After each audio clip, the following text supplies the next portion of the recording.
Good afternoon. It's Monday the 21st of January 2019, just after 1 o'clock. Welcome to UK Column News. I'm your host, Mike Robinson.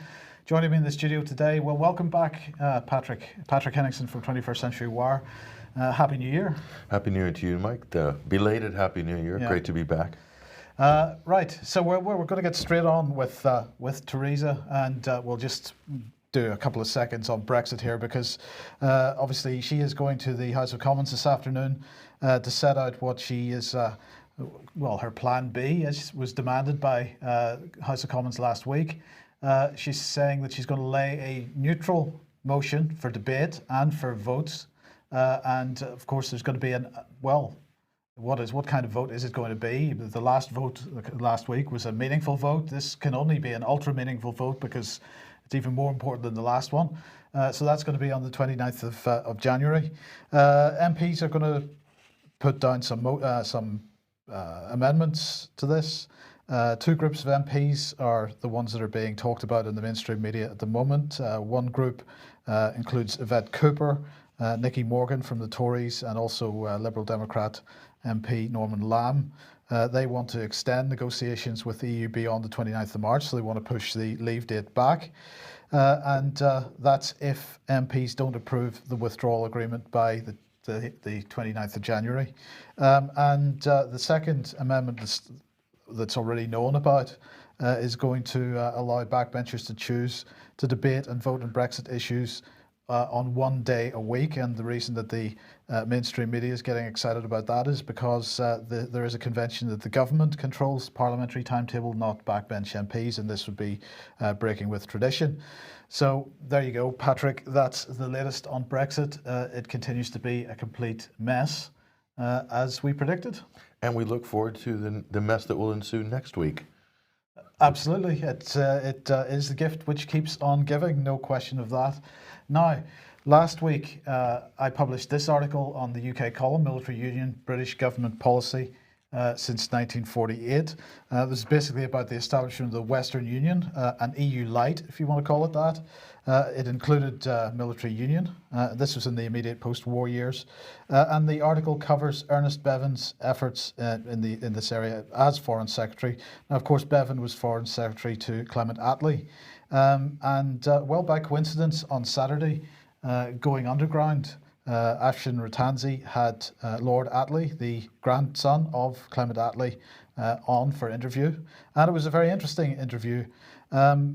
So let's have a look at a couple of things that were discussed. Well, first of all, he was asked about Richard Dearlove and the others that were saying that Theresa May's Brexit deal is dangerous for national security. Afshin Rattansi said to him, "You weren't swayed by such eminent people." And he said, well, he wasn't in a position to be swayed. You know, the role of the House of Lords is to revise legislation, be an additional check on the executive, that's the government, and be a source of expertise. But here's really the crux of what he was getting into. We do not want to get sucked into a European army and not be in the decision-making process. That's something to be avoided. So at this point, Patrick, I think I'm going to invite David Ellis onto the programme and say welcome to the programme. David, what were your thoughts on the Atlee interview, just briefly before we go through some of the things he said? Great to be on the news again, especially with you, Pat.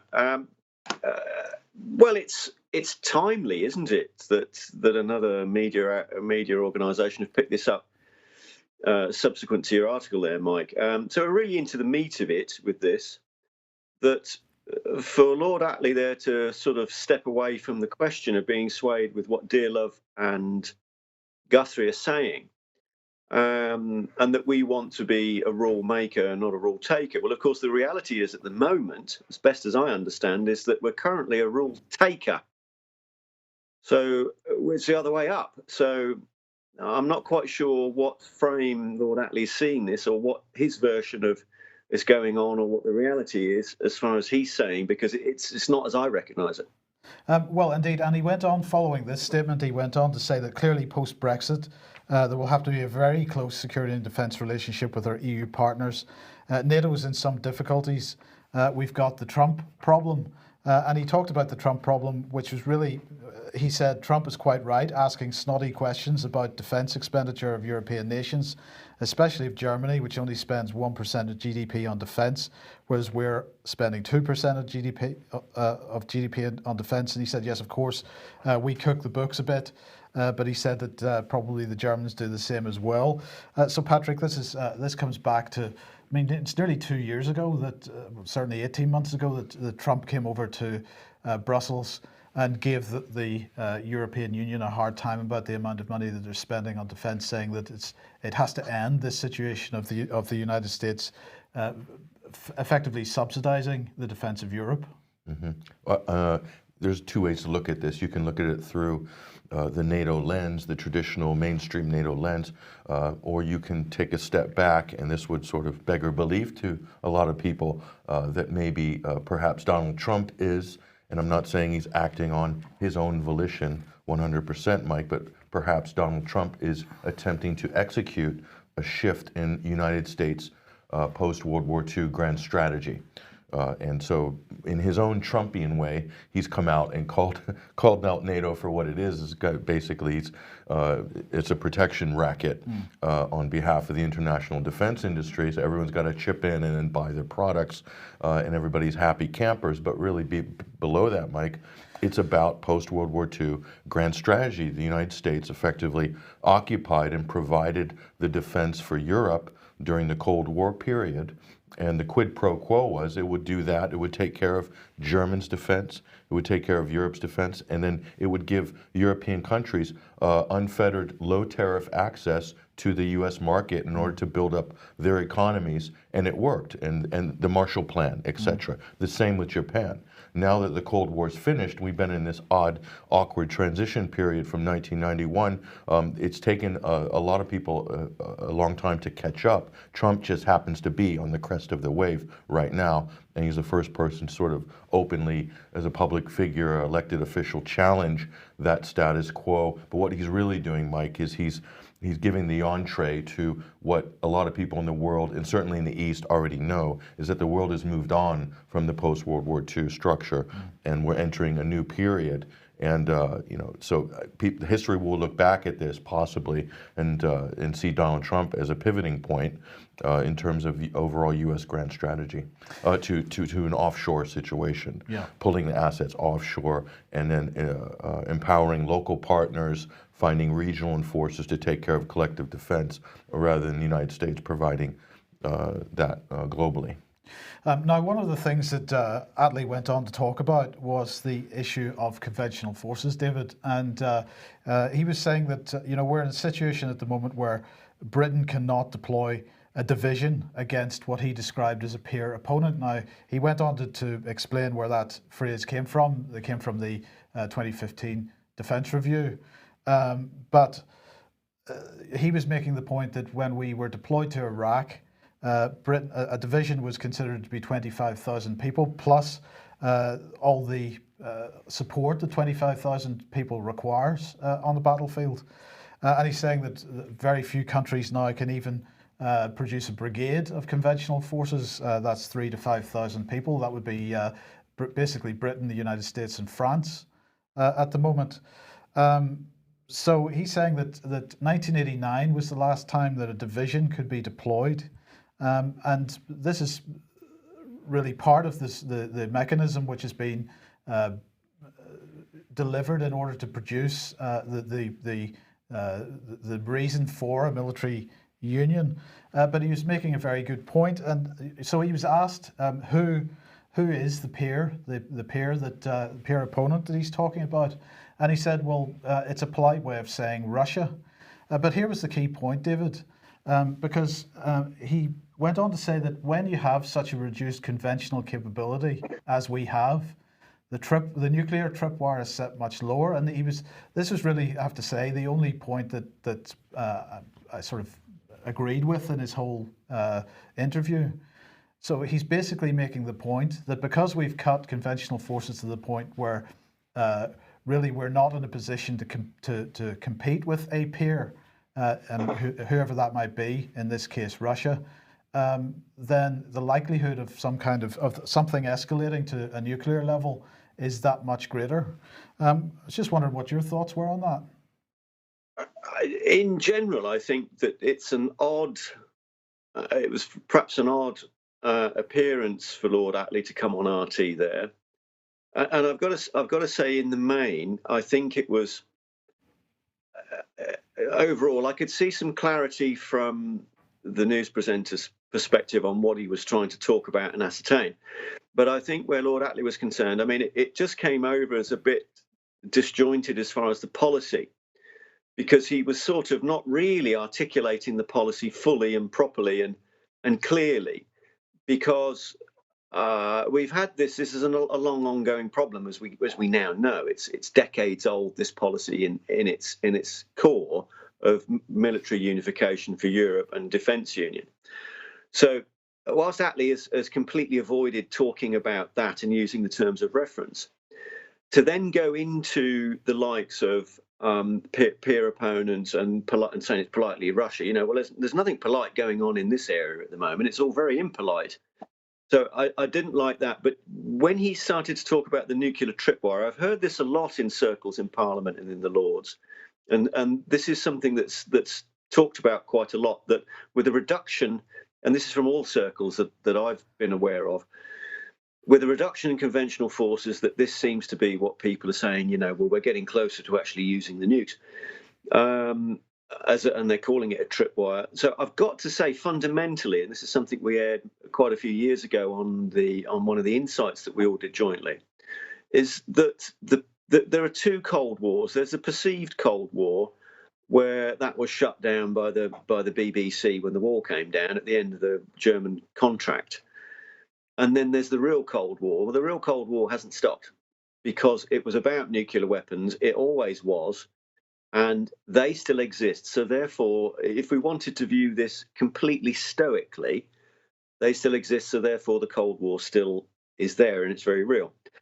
Now, where they're talking about the divisional strengths, this is something that General Sir Mike Jackson, ex-former Chief of Defence Staff, has mentioned many, many times, about he was opposed to the bean counters taking a hatchet to it over previous defence reviews and reducing the divisional strengths any further than what they already were, bearing in mind we're talking about something that's really slid since the Knott review in 81 that you've now got, we're going to see on the timeline, hopefully.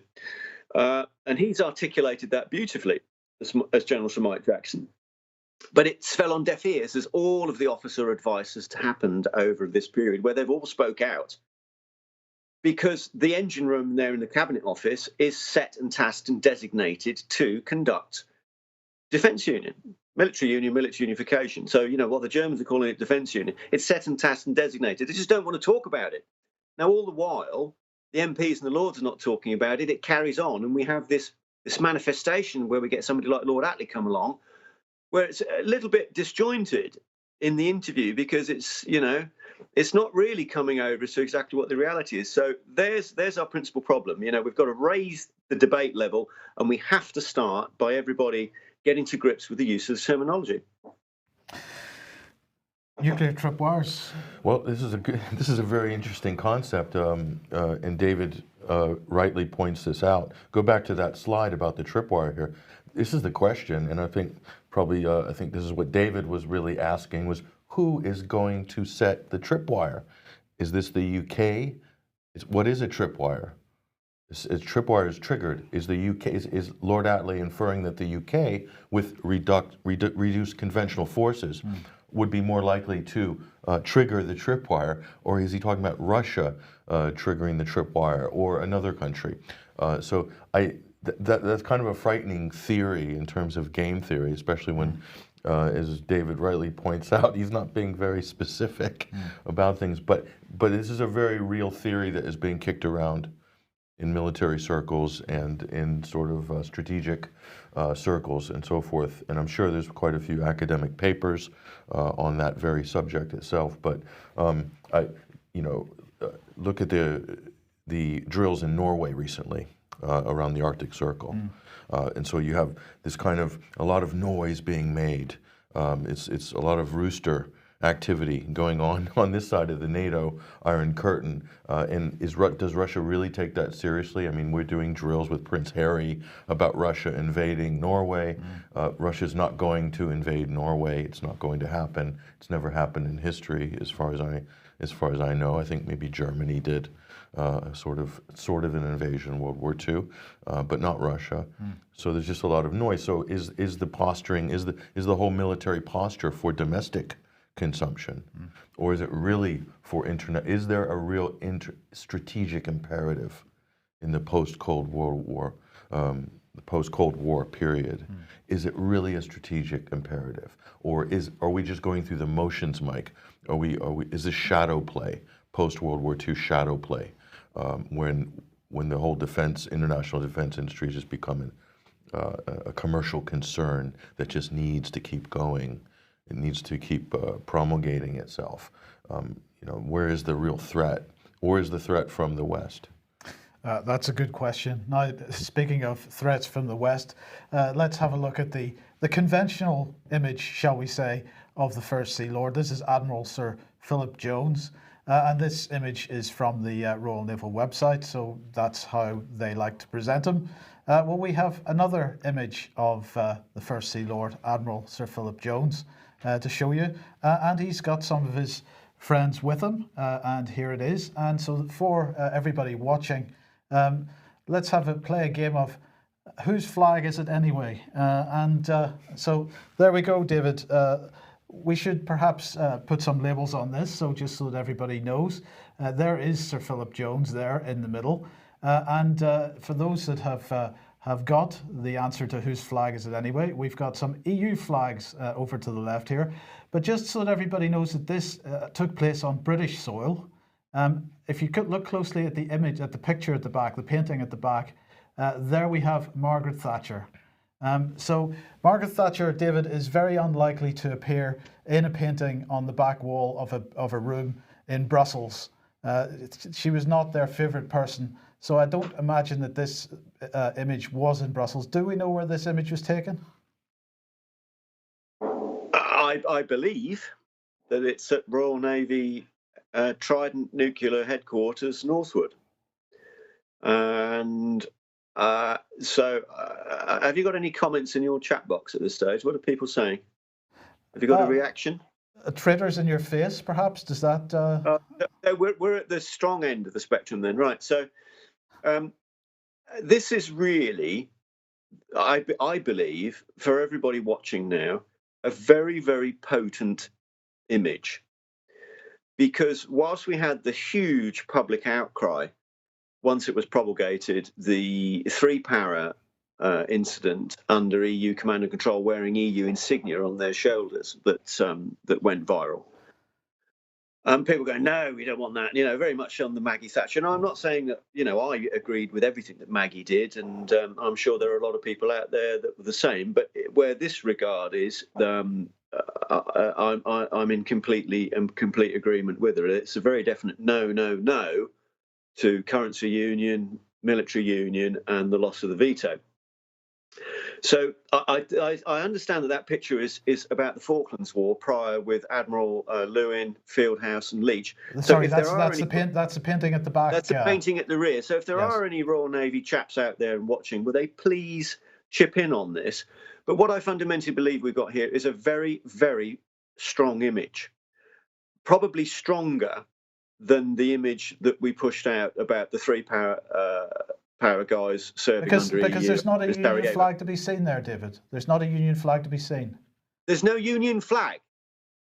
Those are predominantly senior British serving officers of the Crown. This is where their oaths lay. Stood next to EU flags. There's no Union flag in sight. And we ought to be having a huge appeal to everyone here for a public outcry on this, because I believe this is fundamentally more important than what we saw in Sarajevo, because this is demonstrating to everyone exactly where we are with this. It's totally in your face.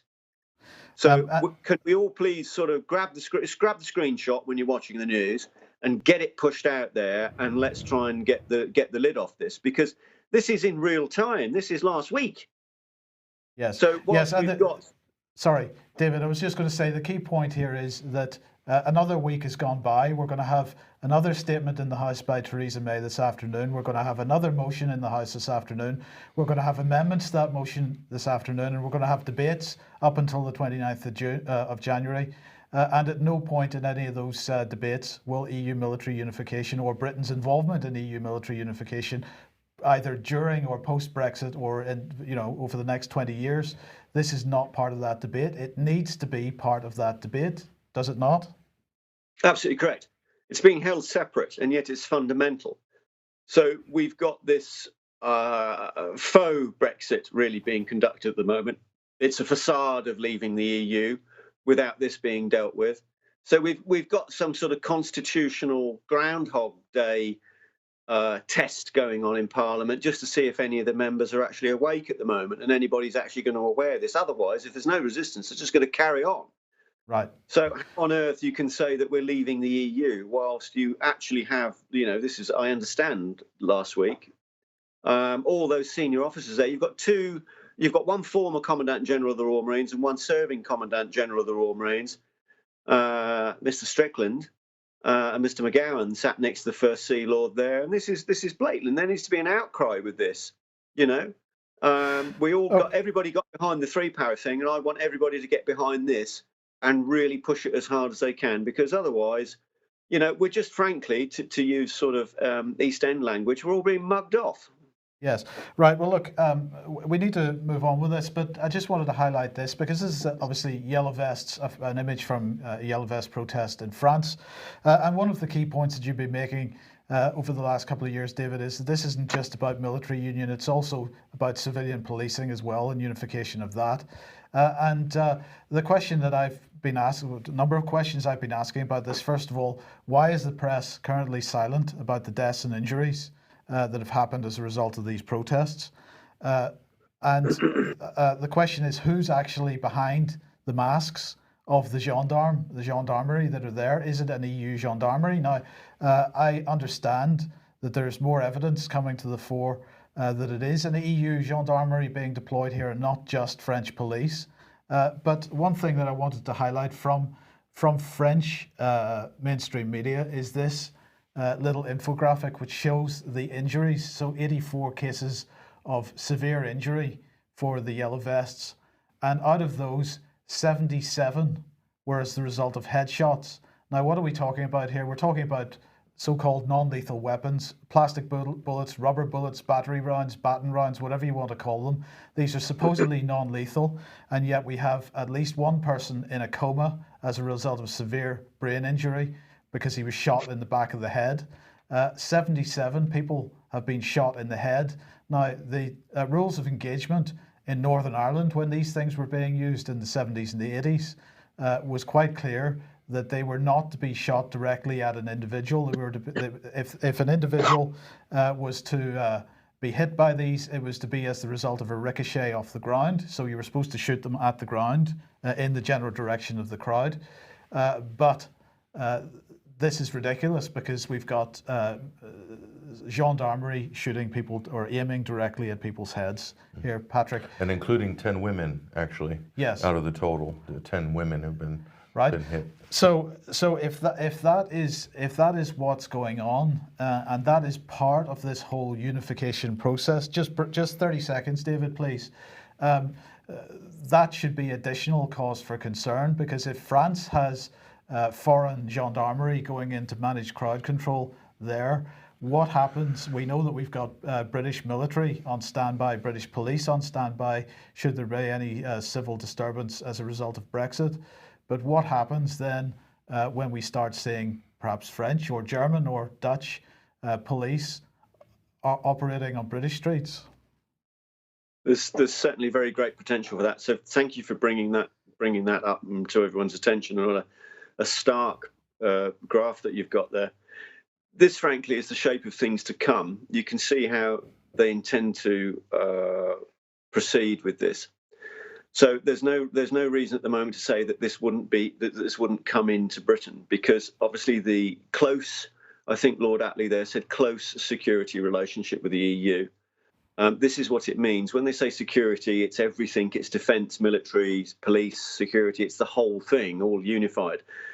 So there's no reason that we're not going to see this type of approach being attempted to be used in Britain. And I'll close with this, that when I met with Lord Tebbit some time ago and we discussed these inner workings, he said to me in no uncertain terms, of course, David, you do realise they will attempt to use this internally as well as externally. And Lord Tebbit was completely correct, because that's exactly what they're doing now in France. So everybody needs to wake up. This is the shape of things to come unless it's stopped. Have you any thoughts on this? No, I think David's outlined that, and you're so pretty well, Mike. Okay, well let's move on to Italy versus France. What's going on here? Well, I'd love to say this is a football match, maybe an international friendly, but unfortunately not. The Italian leadership has locked horns with France. You know, this started a few months ago, or about a month ago, with the Yellow Vest protests, and the Italian leadership saying, Salvini commenting that he's basically warning the rich north, as it were, of Europe, that unrest is coming, there will be more Yellow Vest movements, and that France may not be able to contain this popular uprising. And so the deputy prime minister here, this is the leader of the Five-Star movement, Luigi Di Maio, has basically made a statement that it's pretty amazing, Mike. He says, we'd be hypocrites if we just continue to talk about the effects without looking at the causes. If today we have people coming from Africa, it's because some European countries like France have never stopped colonizing Africa in their heads. This is kind of an amazing statement, Mike, because if you look at the media coverage with regards to the migrant crisis over the last sort of 5 years, it's really commenting, the outrage is always on, oh my gosh, we need to do something about this migrant crisis. There's never any actual talk. We talked about this in the past about the BBC, who have systematically whitewashed the dialogue about what is causing the migrant crisis. The biggest one, of course, is Libya, the war in Libya, opening up a corridor so that migrants can come from sub-Saharan Africa and besiege the southern countries of Europe, Mike. But what is he really talking about? Well, what Di Maio, the Deputy Prime Minister of Italy, is really commenting on here are the Francophone countries. And specifically, he's talking about the CFA franc. A lot of people don't realize that a number of these former French colonial possessions have basically money that's issued essentially and backed by the French Treasury. They're called the CFA franc. And so this little graphic here with Emmanuel Macron. And apparently, those who advocate for this, Mike, have said that it brings great stability to these former French colonial countries. But the question is, Mike, stability for whom? And if you look at what's really interesting, if you look at this currency, which is pegged to the euro, what it does is it provides a uniform framework for trade between the French Francophone countries and France. So what is that?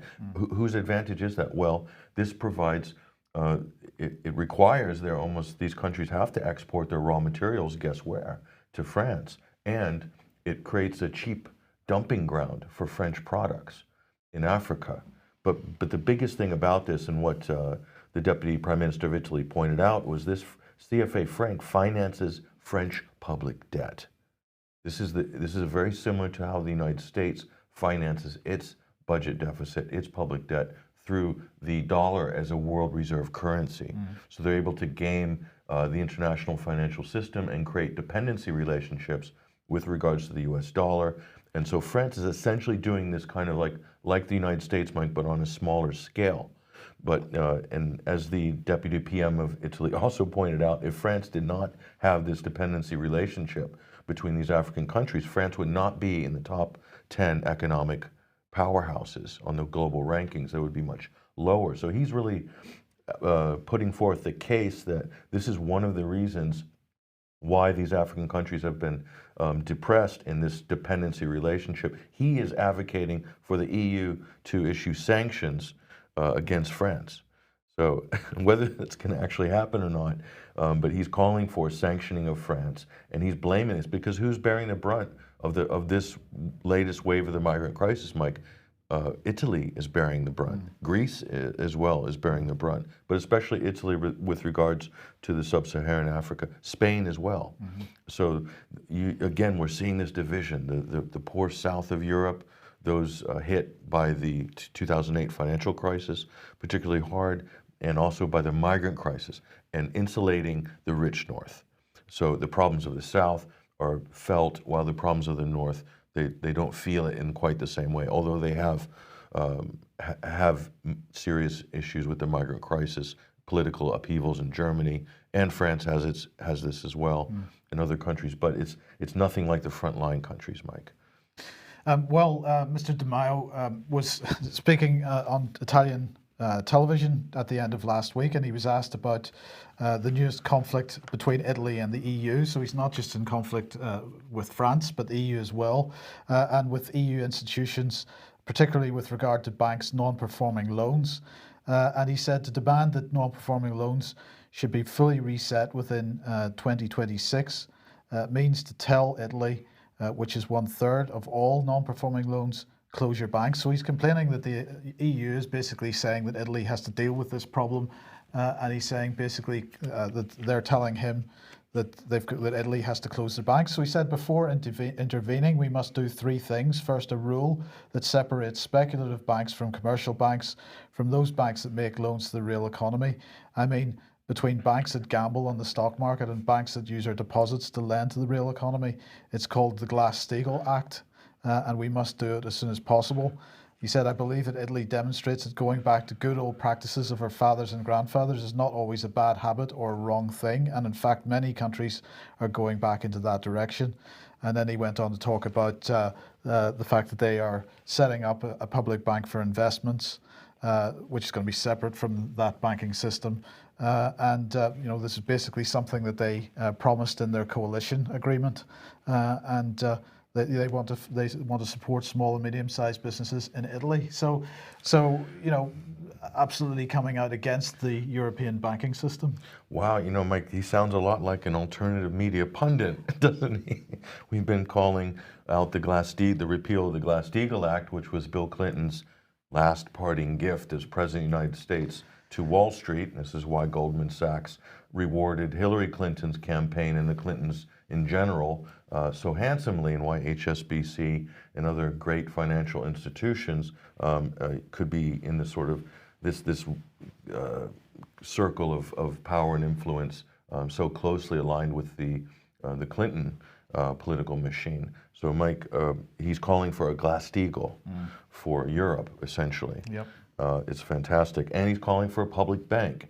And this idea of a public bank or state-managed, certain state or public-managed parts of the economy, specifically with banking, these are things that Libya has instituted, Syria has instituted, and other countries who have found themselves under the cosh of the United States military, for instance. So interesting development, Mike. Under the cosh of the United States military, which basically means the military arm of the global banking system. Essentially, yeah. Yes. Yeah. Well, in the meantime, if we're talking about unrest in France and trouble with Italy, Greece, things aren't so good either. So what's been going on? Well, if you haven't seen the news yesterday, and I don't know what the British press is saying, but this is CNN here, who have said tens of thousands of people out on the streets in Athens, Mike. And I have to tell you, I watched the international coverage of this last night, and it's not tens of thousands of people, Mike. We're talking about 500,000 people, hundreds of thousands. So they've downplayed this in the Western press. And what are they protesting here in Athens? They're protesting this deal that's been struck between Greece and the Republic of Macedonia for the name change of Macedonia. Of course, the Greek province originally named Macedonia. There's been the controversy ever since Macedonia, this new Republic of Macedonia, former Yugoslavia state, was recognized in the early 90s as part of the breakup of Yugoslavia, instituted by NATO, by the U.S., led by Britain and the U.S., in fact. So this is one of the hangovers from the Yugoslavian war, Mike. So this is the birthright of Greece, in their opinion, Mike, that this is a name that is a Greek name and not a Slavic name. So there is a tribal aspect to this in terms of ethnic rivalries in Europe, but really it's historic. It would be the same, Mike, if I don't know how to describe this. How would it be in Europe if well, I mean, if Scotland changed its name to England, or broke from the UK and changed its name to England? There might be some protests, I think. Yes. In London, maybe, or some other parts of the country. But do you think the issue of Macedonia and the name is something which is absolutely critical to the people of Greece, or is this just a straw that has broken the camel's back? And ultimately, Greece, of any country in Europe, has been suffering most since 2007, 2008, and really. This is a continuation of a process that began then, isn't it? It's been a process that's before that, actually, Mike, and you think you're getting down to the heart of the point. This is what this is all about. Greece has been a political football since the end of the Second World War. So the whole the Warsaw Pact and all these various agreements that came to stabilize Europe, or supposedly in balance between Western Europe and the Iron Curtain. Greece has always been a pivotal piece on that chessboard. So they've been, in fact, Greece withdrew. It was one of the early NATO members and withdrew its troops from NATO. That was over the Turkish controversy. But this is about NATO. This is about Skopje. The capital of Macedonia, the government there, the NATO wanting to add another member state to NATO. This is, I think, and Greece opposes this, and it has opposed this for a long time. So it is much deeper than the name of Macedonia. I think this really has to do with NATO's eastward expansion, and many people in Greece would agree that NATO has betrayed an agreement between the United States and the Soviet Union that the former Warsaw Pact countries would not be, they wouldn't encroach any further than Germany. And of course, NATO is all the way to the Russia's border and encircling it. And this would be one of the final pieces in that sort of daisy chain of NATO expansion eastward. So I think that's what it's about, Mike. Right. That's certainly a deep concern, I think. And I don't think Greece is particularly anti-Russian. Certainly you have the connection with the Orthodox Church.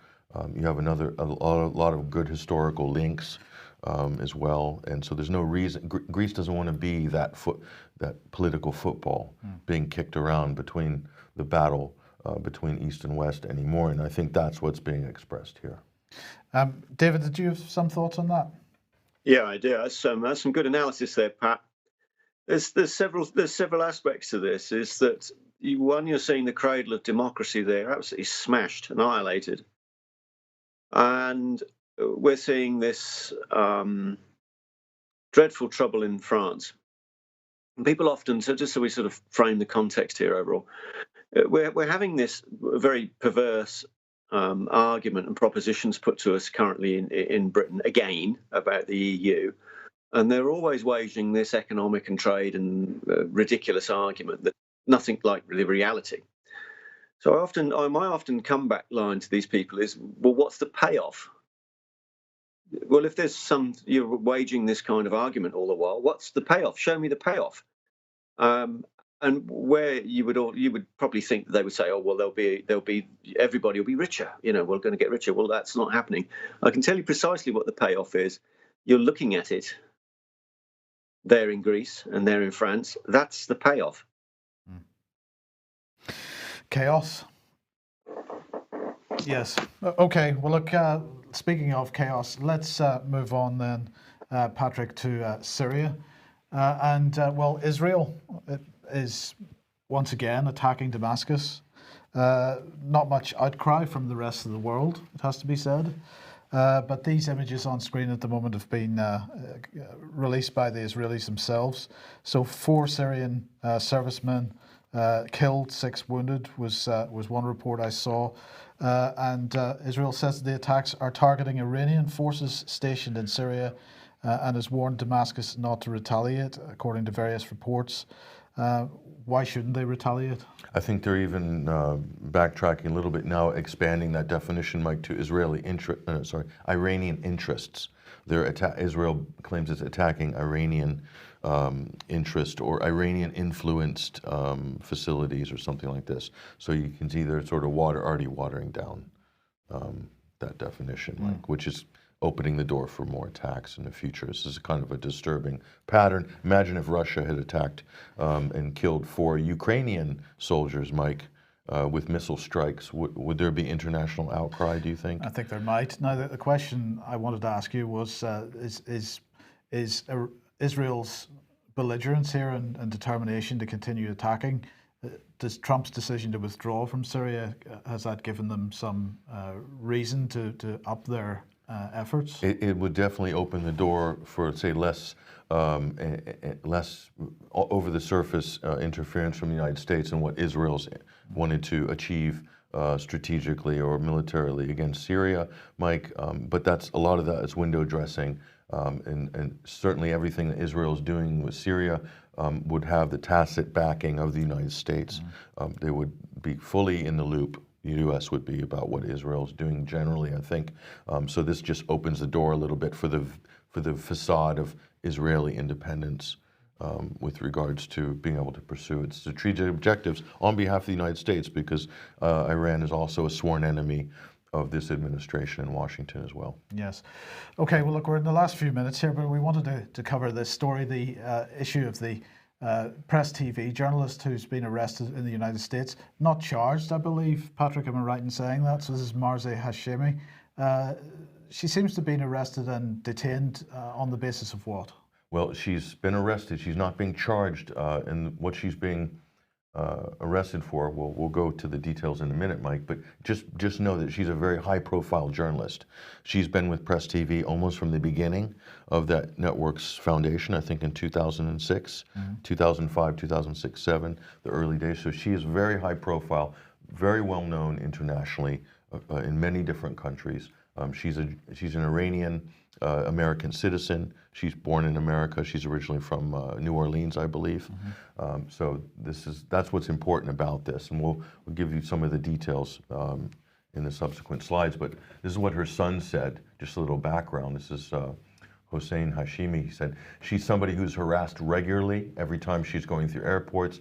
So much so, Mike, that she'll drive when she's in the United States, not to take any internal flights for that reason. And every time she travels using the air, she's pulled to the side each time. It's an hour-long, 2-hour interview, basically interrogated. And this is the crux of it. If we go to the next slide. So what's important here is she's detained as a material witness. She was arrested by the FBI, Mike, not because she's guilty of anything, but they still hold the right, with regards to the U.S. federal government, will claim it has the right to detain a material witness if they can't be subpoenaed. So they've deemed that she's difficult to subpoena. Therefore, they've detained her. So she will then be testifying in front of a grand jury. And here's the question, Mike. What is the case? What are they cooking up here? Is this another show trial? Is this another Russiagate with regards to Iran? That's certainly what it looks like it's shaping up to be. So this is following a pattern set by Russiagate, which is to sort of demonize any foreign English language networks from countries that are deemed to be axis of evil by the United States. So the FBI hasn't made a comment specifically on what this case is about, basically. But we do know from her family that she's in a prison. She's been deprived of, I think there's some reports they've taken her hijab off. So in some cases, that's what I've read as well. She was in the U.S. coincidentally, Mike, which is the last point, filming a documentary about Black Lives Matter. And this is an interesting point. The last point, I think this is key, because if you look at some of the complaints and you look at some of the intelligence reports where they're maligning RT in the United States, the big problem that they've had with this is that they're interfering in the United States, or trying to promote unrest in the U.S. or sow chaos. Basically, anybody reporting anything with regards to any serious social uprising or movement from a foreign language media outlet is going to be accused of interfering in the political system or sowing chaos, when in fact there's plenty of other outlets that report on these things, Mike. They just don't like it when foreign countries do, especially foreign countries that have been deemed as a rival or a strategic threat to U.S. interests. It kind of gives them an excuse to put the censorship yoke down. And I think that's what's happening here. I think this is U.S. Trying to wrestle control of the narrative again. And they don't want people seeing this. Press TV's off the satellite networks, off cable in the U.S. It's been yanked off in the U.K. Yeah. They pulled their license. It's off Utah satellite in Europe. So effectively, Press TV is already blacked out in the Western world for the most part. So. Yeah. Okay, well, look, we're going to end on a couple of items of fake news here. The first one is this, that the Daily Mail pushed out. The headline is, Defense Secretary Gavin Williamson's toilet has paper featuring Vladimir Putin's face and a Russian insult. Well, so, you know, what on earth can we say about this? It is a pretty despicable article, really. They say, fears are the minister's putting his reputation as a statesman at risk. I think he's already done that. Moscow and Britain have been locked in a war of words after Novichok attack. Williamson has warned the East not to mess with Britain with the new RAF F-35 fleet. A source close to the Defence Secretary said the toilet paper was in the Ministry of Defence in his private chamber. Well, there you go. What can we say? I'll tell you what I think this is, Patrick. This is a placed story from the Boris camp. This is a nonsense story. It's fake news. It's not real. The image that they have of the toilet paper with Putin's face on it, as you can see, is clearly captioned there as Shutterstock. It is not an image from the inside of the Ministry of Defence. And so I think this is an effort to discredit Gavin Williamson from potentially standing as a future leader of the Tory party. Now, I think Gavin Williamson has done plenty to discredit himself in recent months, so perhaps it wasn't necessary to do this, but that's what I think is going on here. And the press like it because it looks like he's tough on Russia, so it feeds that appetite as well. So it goes down two sides of the mouth, basically. Well, absolutely. David, just to end very, very briefly, what are your thoughts on this story? Grotesque. Absolutely grotesque. Yeah. Grotesque, beneath contempt. Yes. Okay. Just let you know what's going through some of these people's brains. Well, if you want to call them that.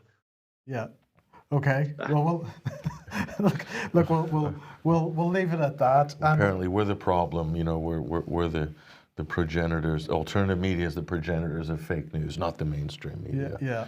They would never do that. Well, look, we're gonna do a short extra time in a second, 4 members only. But just take us through this final fake news article here. Well, if you do join us for the extra time after the show, for subscribers and members of UK Column and 21wire.tv, we'll talk a little bit about this. But this was a big story that broke. BuzzFeed pushed out a story that is just unbelievable. They claim that Trump had instructed his lawyer Michael Cohen to lie to Congress and cover up some of his dealings with Russia, apparently building a Trump Tower in Moscow or something to that effect. And apparently this was so bad that even the office of Robert Mueller, who usually let these things slide because it supports their narrative, was forced to deny what is apparently a fabrication by BuzzFeed. And of course, what did BuzzFeed do? Well, of course, they doubled down on the claims made by their secret inside sources within the Mueller investigation. What's amazing is the Washington Post ran with this. CNN, of course, ran with it. They all ran with it. And no one hesitated at all. So, of course, the verdict is fake news. So this is another mainstream outlet. BuzzFeed is absolutely mainstream, Mike. It's mainstream media behind BuzzFeed. They've created a fake farm system like Vice News, for instance, for the mainstream people to kind of report on. So that's what's going on here. The Russiagate narrative, Mike, is collapsing. It's disintegrating as we predicted. Eventually it would happen, but now they're really running for the hills. It's amazing. We'll talk more about that on the extra time after the show. Okay.